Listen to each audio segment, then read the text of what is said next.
कितना प्यारा मौसम हो रखा है और इस वेदर में संगत जा रहे हैं यात्रा श्री हेमकुंड साहिब जी के लिए। ये ऐसी पार्किंग कौन लगाता है भाई। तो जी गुरुद्वारा साहब में भी देखिए भाई, अब पहुंच रहे हैं हम 10 मिनट बाद गुरुद्वारा साहब में। इतनी ज़्यादा चहल पहल यहाँ पे। ये देखो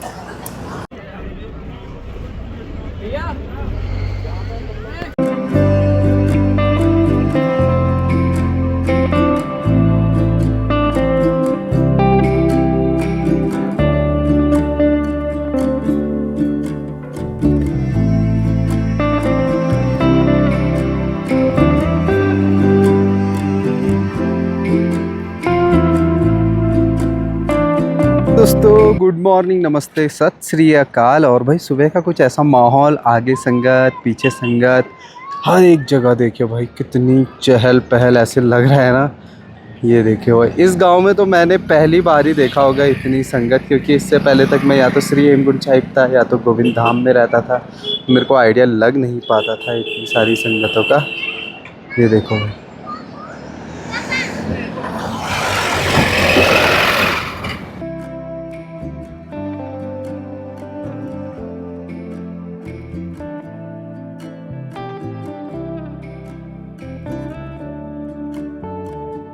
तो भाई सुबह से मतलब हज़ारों संगत यहाँ पे गुरुद्वारा गोविंद धाम के लिए रवाना हो चुके हैं। और कुछ हमारे यूट्यूब फैमिली जो कि भाई ब्लॉग भी देखते हैं। और अभी अच्छी बात क्या है ना, गोविंद घाट से पैदल आ रहे हैं। मतलब इनका 5 और 10-15 किलोमीटर आज पैदल चलना है गोविंद धाम तक। तो आस्था है भाई सबकी अपनी अपनी। पहले भी पैदल रास्ता हुआ करता था गोविंद घाट से, लेकिन अब तो नहीं है। लेकिन तब भी कुछ मन में ऐसा होगा कि है ना, पैदल ही चलना है, पूरा रास्ता कवर करना है। तो आप चाह रहे हैं साथ में? हाँ, साथ में। अच्छा, तो फिर कैसे, कहीं दिक्कतें नहीं हो रही? ट्रैफिक कोई नहीं है, सब बढ़िया बढ़िया है ना सब कुछ? पहले भी आए होंगे आप यहाँ? हाँ, पहले भी आ रहा हूँ। और फर्स्ट टाइम आप फर्स्ट टाइम आ रहे हैं मेरे को लगा। पहली बार है। अच्छा, तीनों पहली बार है? अच्छा मैं अच्छा, 4 बार आ रहा हूँ। 4 बार। अच्छा, इस बार तो बर्फ़ भी कम है, पर कोई नहीं, आप यात्रा करके आइए। बढ़िया लगा आप पैदल आए। अपनी आस्था है सबकी, अपना ऊपर से जो भी होता है कनेक्शन। तो चलिए आप आओ, गुरु घर के दर्शन करके फिर मिलेंगे आते हुए, ठीक है? जाते जाते अपने कुछ यूट्यूब फैमिली जो कि अभी ऊपर के लिए तो रवाना नहीं हो रहे, कल गुरु घर के दर्शन करके वापसी गोविंद घाट पहुंच चुके थे। और अभी यार स्पेशल मिलने आए हैं, तो भैया का थैंक यू। वैसे तो ऐसा कष्ट झेलने की दिक्कत नहीं थी मेरे से, ना मिलने बात नहीं है। नहीं आपके थ्रू ही जहाँ हम यहाँ पहुँच पाए हैं। हाँ। यात्रा की पूरी जो इन्फॉर्मेशन उन्होंने हमको दी थी, ट्रैक हमारे लिए बहुत ईजी था। सब बताया था कि क्या करना है क्या नहीं करना है, किस हिसाब से चलना है। पर ठंडा तो है ना ऊपर? ठंडा है, बर्फ पड़ी हुई है, बहुत अच्छा मौसम है इस वक्त। आप अर्ली मॉर्निंग जाके दोपहर तक कर सकते हो, बहुत अच्छा मौसम है इस वक्त। हाँ। दर्शन भी खुले हो रहे हैं बिल्कुल। हाँ, तो मतलब कल गोविंद घाट पहुँच के अभी सुबह मिल करके अब बद्रीनाथ धाम के लिए रवाना हो रहे हैं। मौसम भी अच्छा है और ऐसे मौसम में आप बद्रीनाथ के लिए, बाकी फैमिलीज़ भी देखती है। आंटी अंकल का भी थैंक यू, सभी का थैंक यू जो यार प्यार देते हैं। और मुझे लगा भैया तो जा रहे होंगे ऊपर, तब मिल रहे होंगे, ध्यान में ये नहीं था। हमने कहा भगवान के दर्शन हो गए तो भाई के भी दर्शन जरूरी अरे है नहीं, हमारे लिए। दर्शन नहीं, वो तो ऊपर दर्शन हो गए तो सब कुछ। मैं यही बोलता हूँ ब्लॉग में, मैं मिलूँ ना मिलूँ कोई दिक्कत नहीं है, आप दर्शन करो जैसा भी हो, है ना, जैसा आइडिया लगे। बाकी भाई बाइक में आए हुए हैं ट्रिप में। ये देखिए भाई, बाइक पूरी यहाँ पे फुल पैक हो रखा है, सारा सामान। बढ़िया लगता है बाइक में। बढ़िया, बिल्कुल मतलब बढ़िया लगती है। राइडिंग भी हो जाती है, एडवेंचर भी हो गया, दर्शन भी हो गया, इससे ज़्यादा क्या चीज़ है। बस वही चीज़ है। तो भाई ऐसे ही कुछ होता है, मिल के भी बहुत अच्छा लगा। मुझे अच्छा लगता है यार, कोई अप्रिशिएट करता है। और थैंक यू, हमेशा थैंकफुल तो रहता ही हूँ मैं सभी का, आप सभी लोगों का। तो थैंक यू भैया, बहुत बहुत धन्यवाद आपका, आप यहाँ मिलने आए ये मेरे लिए बहुत बड़ी बात थी। तो भाई यहाँ पे गाड़ियों का जाम लग रहा था और मौसम इतना सुंदर हो रखा है। यहाँ पे देखिए भाई कितना प्यारा मौसम हो रखा है और इस वेदर में संगत जा रहे हैं यात्रा श्री हेमकुंड साहिब जी के लिए रवाना हो रहे हैं। ये देखिए मतलब कितना सुंदर माहौल लग रहा है ना अपने पुलना गांव में भाई, क्योंकि मैं पुलना के ब्लॉग्स बनाता हूँ ना, फर्स्ट टाइम ऐसा देख रहा हूँ। यहाँ पे बढ़िया माहौल बना हुआ है, यात्रा के लिए निकल रहे हैं संगत, तो सुंदर सा माहौल बना रहता है भाई। तो भाई सुबह के 9 बजते बजते तक तो ऑलमोस्ट 70-75% संगत रवाना हो जाती है घांगरा गोविंद धाम के लिए। लेकिन अभी तक स्टिल देखिए भाई, पुल पे भी संगत पहुंच रहे हैं और गोविंद घाट का नज़ारा कुछ इतना शानदार लग रहा है। ये देखिए भाई, गाड़ियों की पार्किंग, गाड़ियों की लाइनें इधर बहुत सारी। और हेलीकॉप्टर भी भाई लगातार चल रहा है। आपको गोविंद घाट अगर आप दरबार साहब में कहीं रुकते हो, स्टे करते हो, तो यहाँ से आपको वॉकिंग डिस्टेंस पे हेलीकॉप्टर मिल जाएगा। ऑफलाइन तुरंत ऑन स्पॉट बुक कराएं टिकट और हेली से सेवा का आनंद लीजिएगा। ये देखिए,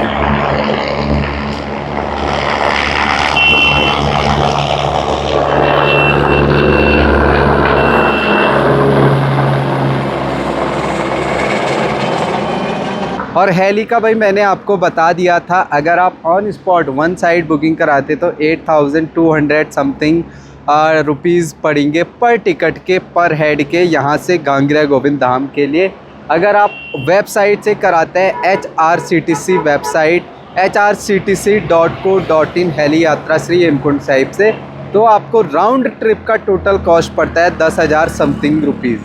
मतलब राउंड ट्रिप कराने में ज़्यादा फ़ायदा है, लेकिन ऑनलाइन होगा। और ऑनलाइन अगर स्लॉट बचे नहीं होंगे तो ऑफलाइन ही वन साइड आप करा सकते हैं। देखो, अगर आपको इमरजेंसी है, बिल्कुल चल नहीं पाते, घोड़े में नहीं बैठ पाते, टाइम कम है, तो आप हेली की सेवा ले सकते हैं। सुबह मान लो आप 7 बजे वहाँ पे गए टिकट बुक कराने, और 6 बजे भी चले, 7 बजे भी चले, हेली आपको कांजला हेलीपैड पे छोड़ेगा। वहाँ से गोविंद धाम से आप तुरंत श्री हेमकुंड साहिब दर्शन करके वापसी शाम के 4 साढ़े 4 बजे तक हेली सेवा चालू रहती है। तो वहाँ से अगर आपने राउंड ट्रिप कराया होगा तो आप हेली से सीधा सेम डे गोविंद घाट भी पहुँच सकते हैं श्री हेमकुंड साहिब दर्शन करने के बाद। और कॉस्ट भी आपको कम पड़ेगी राउंड ट्रिप की अगर ऑनलाइन कराते हो। ऑफलाइन का भी आप पता कर सकते हो यहाँ पे आकर के।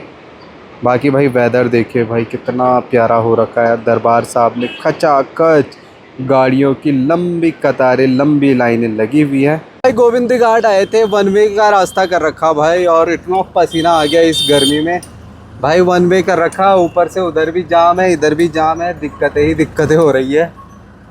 खैर डे टाइम पे जाम लगता ही लगता है भाई। पसीना पसीना हो गया भाई, तेल भराने के चक्कर में वहाँ आधा घंटा हमारा यही चला गया। यहाँ से रास्ता होता था जाने का, लेकिन अब उधर से ही घूम के जाना पड़ रहा है। हमारा तेल तो यहीं फूक गया 2 चक्कर का गोविंद घाट में है। अरे उन्होंने बोला इधर से जाओ, वो बोल रहे उधर से जाओ। जाएं तो जाएं कहाँ, रास्ता तो दो।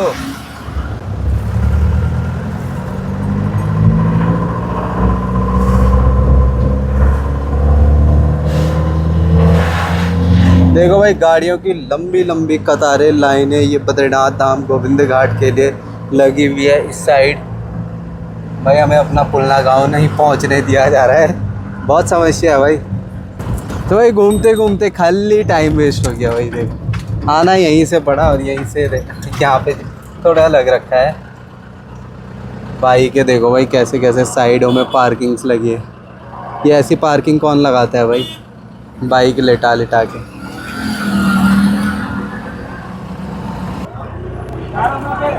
तो जी गुरुद्वारा साहब में भी देखिए भाई, अब पहुंच रहे हैं हम 10 मिनट बाद गुरुद्वारा साहब में। इतनी ज़्यादा चहल पहल यहाँ पे। ये देखो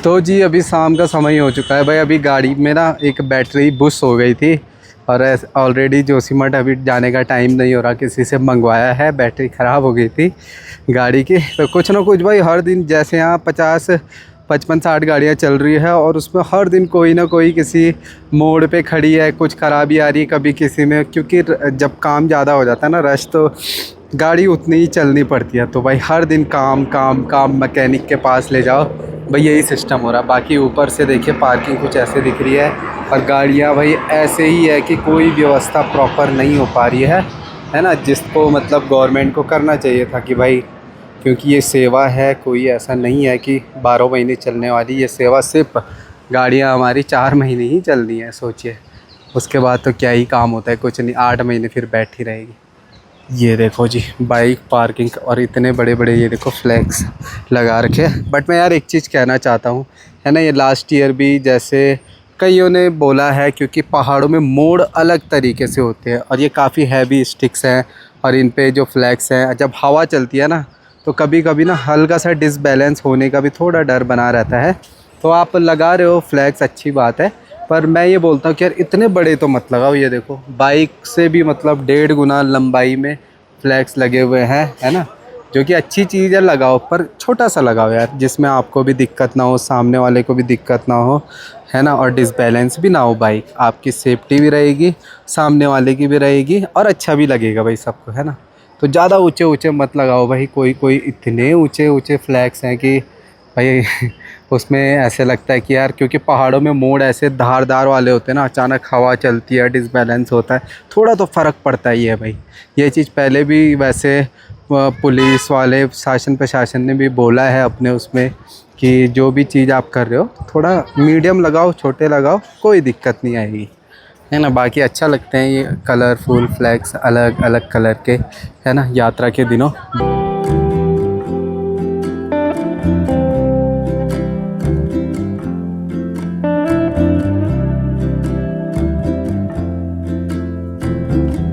तो भाई कोई पूछ रहा था कि तुम काम क्या करते हो भाई, कि रात में ब्लॉग में बोलते हो थक गया, सुबह गया। एक्चुअली क्या है ना, यहाँ पे जो टैक्सियाँ चल रही है उसका भी काम देखना पड़ता है, नंबर सिस्टम वाइज होता है। साथ में भाई मैंने इस साल 2 टैक्सियाँ रखी है, 2 ड्राइवर रखे हैं, तो उनको भी भाई सवारी भरनी पड़ती है, देखना पड़ता है भाई। कभी कुछ दिक्कत आ जाती है गाड़ी में, कभी कुछ तेल का भरवाने के लिए कई चीज़ें होती है, वो चीज़ देख रेख करनी पड़ती है आजकल, क्योंकि थोड़ा यात्रा चलती है ना, क्योंकि 1 महीने ही है, महीने ही है दौड़ भाग। उसके बाद जुलाई से मैं थोड़ा फ्री हो जाऊंगा, ज़्यादा रश रहेगा नहीं, तो जुलाई से मेरा इधर घूमना फिरना भी हो जाएगा। वैली ऑफ फ्लावर, गुरुघर के दर्शन करेंगे, लक्ष्मण मंदिर जाएंगे, साथ में अगर कहीं का ट्रैक बनेगा, ट्रिप बनेगा तो वहाँ भी चले जाएंगे, है ना। बाकी कोई दिक्कत नहीं है, 1 महीने का है, एक एक दिन कैसे बीत रहा पता भी नहीं चल रहा भाई, मतलब लिटरली पता नहीं चला। जून शुरू हुआ और कब 3-4 दिन निकल गए, कुछ आइडिया ही नहीं लग रहा, बिल्कुल नहीं। बाकी मौसम शानदार हो रखा है, ज़बरदस्त। थोड़े शाम को हल्के फुल्के बादल लग जाते हैं और हवाएं चलती काफ़ी ज़्यादा, ये देखें। और बाइक पार्किंग भाई बहुत है, अभी भी गांव में बाइक पार्किंग की बहुत स्पेस है। देखिए यही पार्किंग, स्टार्टिंग की पार्किंग इतनी खाली है, ऊपर भी खाली है, और सबसे जहाँ पे टैक्सी स्टैंड हुआ करता था लास्ट ईयर, वहाँ पे भी पार्किंग ही पार्किंग है बाइक की, और जगह जगह घरों में भी, छोटे छोटे घरों में भी बहुत सारी पार्किंग है। तो भाई जो यहाँ पे आने का सोच रहे हैं बाइक में, निश्चिंत आइए भाई, कोई टेंशन नहीं है। मतलब मुझे लगता है कि यार होगी कम से कम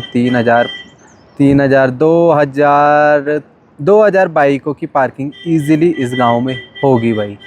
निश्चिंत रहिए, बाइक है तो लेकर के आइए पुलना में, कोई दिक्कत नहीं। सड़क भी अच्छी होगी, देखो इंटरलॉक सिस्टम जो है ऑलमोस्ट 90% उसका काम हो चुका है, तो वहाँ पे भी अब ज़्यादा दिक्कतें नहीं हो रही है। और सुबह बशर्ते हम पुल के इधर ही सवारियाँ जो है ड्राइवर सवारियाँ उठा करके यहाँ पे लेकर के आते हैं, सवारियों को बैठा करके। बाकी जैसे 12-1 बज जाते हैं, उसके बाद जो 2 बजे के बाद जो संगत आते हैं श्री हेमकुंड साहिब या घांगरा गोविंद धाम, वो थक जाते हैं ज़्यादा ना, तो यहाँ पे जितने भी टैक्सी वाले हैं उनको बोला जाता है कि पुल के पार छोड़ा करो, क्योंकि सुबह के अगर टाइम पे पुल के पास से आएंगे ना तो ट्रैफिक इतना लग जाता है, गाड़ी घुमाने हुई घंटों घंटे लग जाते हैं, क्योंकि वहाँ पे थोड़ा सा रश ज़्यादा हो जाता है। इस वजह से जो है दिन के 2 बजे के बाद जब संगत ऊपर से पहुँचती है थक हार करके, तब टैक्सी वाले पुल के पार ही छोड़ते हैं, लेकिन सुबह पुल के पार से नहीं ले आ सकते हैं, है ना। वहाँ पे भी देखो यार रश बढ़ जाता है, कोई पैदल चल रहा होता है, इसलिए भाई कई संगत बोलते हैं कि यार ऐसा नहीं करते, वैसा कईयों की नाराज़गी रहती है, बट स्टिल अगर आप ग्राउंड लेवल पे परेशानी देखोगे तो कंजेस्टेड एरिया होते हैं पहाड़ों में, और इतनी सारी गाड़ी बाइकें, बाइक वालों को दिक्कत, थोड़ी चढ़ाई है उस एरिया में, तो इसलिए भाई ऐसा कुछ सिस्टम बनाया है ताकि आपको भी तकलीफ़ ना हो।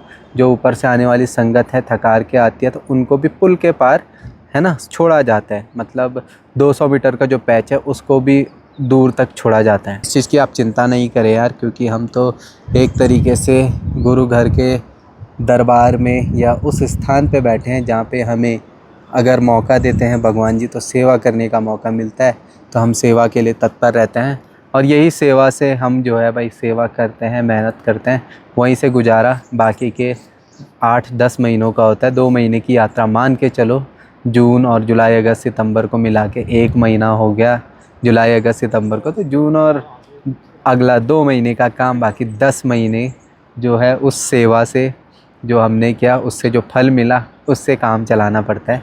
तो कुछ ऐसा सिस्टम है भाई अपने पहाड़ों का। बाकी यार अच्छी चीज़ ये नहीं लगी कि ये डेंजर स्पॉट है, लेकिन जगह इतनी लिमिटेड हो गई है गांव में, टैक्सी घुमाने के लिए तक जगह नहीं है, सड़कों में ही ऐसे घुमाना पड़ रहा है देखिए। तो ऐसे में क्या हो रही ना, आपस में ही गाड़ियाँ टकरा जा रही। मेरे तो दोनों जो साइड के मिरर्स हैं वो दोनों टूट चुके हैं भैया। टूटे कैसे, गाड़ी नॉर्मल खड़ी थी, घोड़े खच्चर ऊपर से आए और टकराते हैं वो घोड़े खच्चर के साइड से पेट या उनकी काठी, तो उससे टूट चुके हैं वो ऑलरेडी। बट चलो कोई बात नहीं, ऐसा चीज़ें होती रहती है, छोटी मोटी चीज़ें। जी अभी शाम के 6 बज चुके हैं और अभी तक हेली उड़ रहा है जब तक उजाला रहता है। और एक चीज़ मैं बताता हूँ, जैसे ही देखिए शाम का समय होता है ना, जो नदी का वेग होता है, बहाव होता है, वो काफ़ी तेज़ होता है, क्योंकि दिन भर की जो बर्फ़ पिघली रहती है, जो ग्लेशियर्स पिघलते हैं, उससे नदी का बहाव भी तेज़ हो जाता है, रफ्तार भी तेज़ हो जाती है और साइज भी बढ़ जाता है। तो इसलिए शाम को हमेशा बोला जाता है कि नदी के किनारे नहीं जाना चाहिए दिन के 3-4 बजे के बाद। उसके बाद नदी का बहाव देखे कितना तेज़ लग रहा है भाई, गांव भी छोटा पड़ रहा है नदी के सामने अगर मैं यहाँ से देखता हूँ तो इसलिए भाई नदी के पास जैसे काफ़ी यात्रा में संगत लोग आते हैं, तो भाई उनको ये चीज़ ध्यान रखना है। छोटे बच्चों को तो बिल्कुल नदी के पास मत ले जाए, क्योंकि यार कभी भी नदी और आग का भरोसा नहीं हो सकता है, कब वो बढ़ जाए। तो ये चीज़ तो भाई जिम्मेदारी आप पे होनी चाहिए। 2-4 सेल्फ़ी फ़ोटो के चक्कर में यार ऐसा नहीं कि आप कुछ रिस्क ले रहे हो। सेफ्टी भी आपको खुद से खुद देखनी होती है। यात्रा में छोटी छोटी चीज़ें होती हैं जो आपको देखनी है। नदी के पास नदी देखो, पर इतना पास मत जाओ। कोई कोई क्या करते हैं ना, जैसे ये पत्थर दिख रहा है उस पे चढ़ जाएंगे, या बीच में कोई पत्थर दिखेगा नदी का उसमें चढ़ जाएंगे। भाई पैर फिसलने का डर होता है, काई जमी होती है, तो उस हिसाब से रिस्क भी काफ़ी ज़्यादा बढ़ जाता है। देखो जी अभी गाड़ियाँ लगातार जा रही। तो जी चलिए, आजकल तो सुबह भी सड़क से हो रही है, रात भी सड़क से हो रही है, दौड़ भाग से हो रही है। कुछ दिनों की ही हार्ड वर्क है, मेहनत है, जून के महीने की है ना, गिने चुने 25 दिन, और उसके बाद तो फिर रिलैक्स रहते हैं भाई जुलाई से, क्योंकि रश नहीं रहता है। बाकी तो यार ब्लॉग बनाने का भी इतना समय नहीं हो पा रहा है, एक एक चीज़ देखनी पड़ रही है।